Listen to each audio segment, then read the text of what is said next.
In the year 135 CE, the Bar Kokhba revolt collapsed. The Roman Empire suppressed Judea with overwhelming military force, destroying entire cities. The human cost to the legal system was devastating.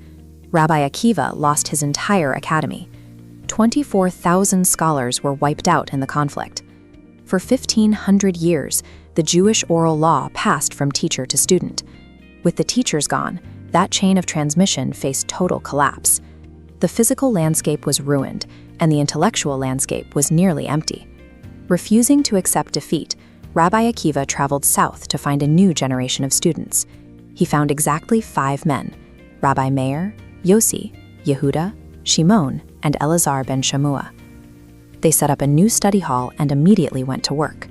The Supreme Court still possessed the rulings handed down from Moses, but the network used to transmit them had collapsed. The human chain was severed. Rabbi Akiva deployed a systematic solution: reverse engineering.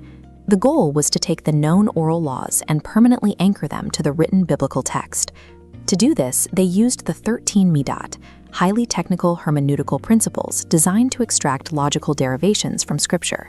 A vulnerable, isolated oral law gets tethered to the foundational written text using one of 13 intersecting lines of logic. Untethered oral traditions vanish if their teachers are killed, but a law anchored to written text survives global exile. Let's look at how this works in practice. The Bible commands the Jewish people to take the fruit of a beautiful tree during the festival of Sukkot. Historical consensus confirms that this fruit is undeniably the etrog, or citron.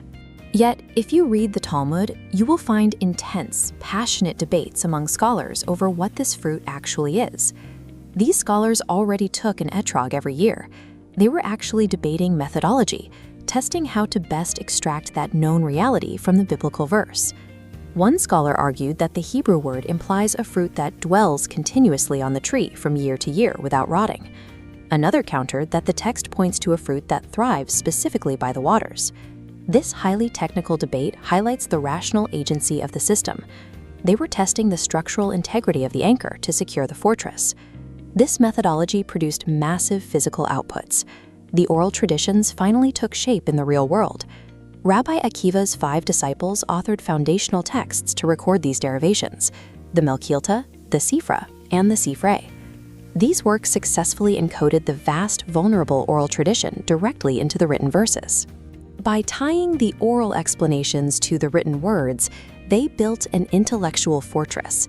Even if the human teachers were scattered across the globe, the objective law was protected.